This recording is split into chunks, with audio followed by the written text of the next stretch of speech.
Hey, what's up everybody? It's TR with Earth Angel Mushrooms and a special guest here today. Eric Myers with Myers Mushrooms. How are we doing today, people? So we figured we'd make a video since this is the original mushroom YouTube guru here. So we're going to make a video together. It's a little bromance going on here in St. Louis, Missouri. So one of the things I had mentioned in my other videos is about airflow. And I mentioned that, and I said that I would get more in depth into how airflow affects the mushrooms. So first, let's do a little tour. We got a bunch of Takis, the best shiitake blocks in the industry. These are pinning. These will be picked next week. You can see they are loaded up. And then we have some straggler blocks that weren't ready to harvest yesterday or today, but you can see the best shiitake blocks in the industry. These are probably 2.5 pounds of shiitakes per block on those. And then a sea of shiitakes. And then I have a bunch of oyster mushrooms that are just rocking it out. Absolutely beautiful. Yeah, let's flip it around here. That's one shell, 2 shells. Let's see if I can get up there. 3 shells, a lot of those were picked. So we got about, it's probably 350 pounds or more. This is first flush. And then second flush down here. About 1 pound on the second flush, maybe a little less. And then 2 plus on those. And then let me get up here. Some of you have seen my kings. Kings are just straight up rocking it out. Get above this. Get a better view. That's a lot of kings right there. They're doing really good. So anyway, airflow. Yeah, with the airflow, why do you have this sheet up here? What's that for? So throughout your room, your grow rooms, you're going to have pockets where there's more airflow, less airflow, more humidity, less humidity, more CO2, less CO2.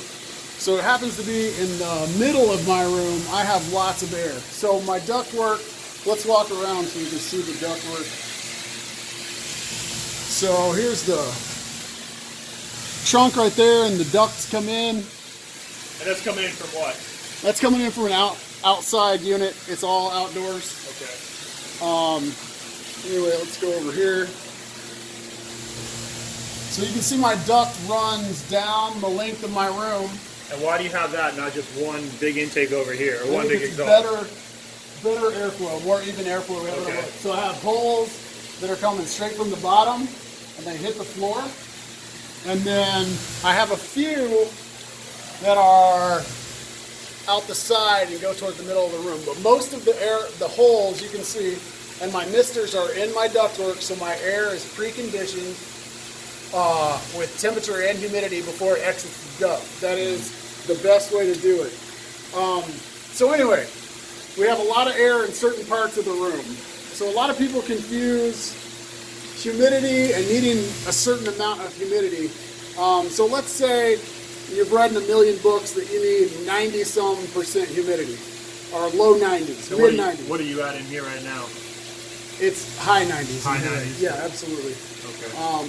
So I'm just bringing in mostly fresh air right now, so I don't have to heat, as much. So it's just mainly fresh air. The heater's not on. It's raining out right now. So it's cold and rainy. It's like 50 degrees outside and pouring. Yep. So that's good climate for mushroom growing. Yeah, right absolutely. Now. And then the temperature in here is in the low 50s. I didn't look at it before we came in, but it's probably 52, 53. Anyway, so when it hits the ground, the air, it hits the ground on one side, it makes a big swirl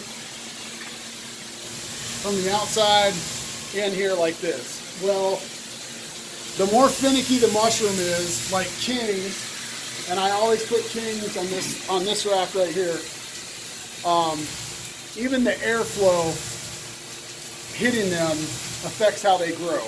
And so that air right here hits it a lot more. And even if you have high, it doesn't matter if there's any dryness to the air, any percentage less than 100%, and that air is hitting them, you're getting relatively more evaporation. So, for instance, if I have air, hardly any air movement, and we are at, barely any air going over, and we're at 95%, and you have a couple miles an hour, and that's more than what's in here now, just barely any air hitting that, you don't have very much evaporation. Now take that same humidity, so we're still at the same humidity, but then you up increase the amount of airflow over the mushrooms. You're getting, the mushrooms think it's drier out. You get evaporative loss. Yeah, it's evaporating faster.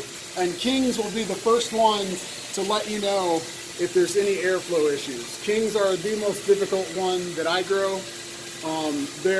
It's a constant battle getting them week to week. So you'd never want to miss these. You don't want to get them too wet. It depends on the temperature. Okay. So you can get away with a lot more keeping the temperatures super low. Yeah. So when it's 50 in here, okay, you can get away with spraying mushrooms. You can get away with stuff a lot more than if it's 60 or 65. If you go to spraying mushrooms when it's bacteria. Oh, bacteria like all crazy. over the caps. You're gonna get funny looking caps. So you don't want to spray. As a rule of thumb, you don't want to spray your mushrooms ever. However, if for some reason your humidifier goes out and you have to spray them, don't spray them, mist them. Get like a fog it nozzle. You can buy them probably on Amazon through your kit store. Maybe. I'll add it. Anyway, fog it nozzle. Hose down the floor too, right? Yeah. Hose down the floor, hose down the walls. But if you're going to spray your mushrooms, don't spray them, mist them. So like a fog it nozzle puts out mist, and you just let the little droplets land on the cap. So you're not having stagnant water, you're having little spots of water all over it. So it's doing the same thing. It's creating water that the mushrooms can absorb, but it's not leaving pockets of water that the bacteria can grow in. So the colder it is, the more stuff like that you can get away with. So anyway, you got anything to add?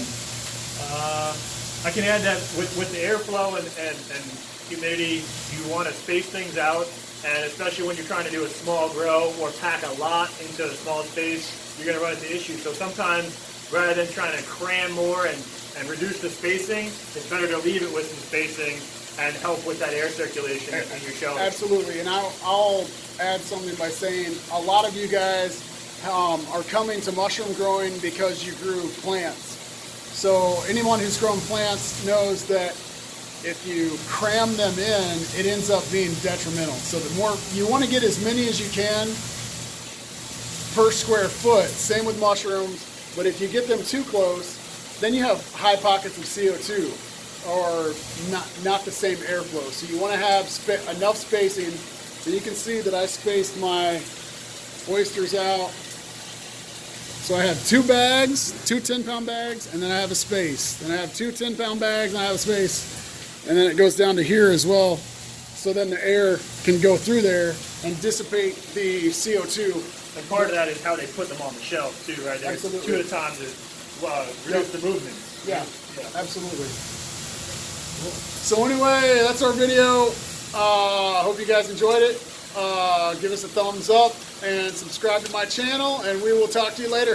Take it See ya. easy.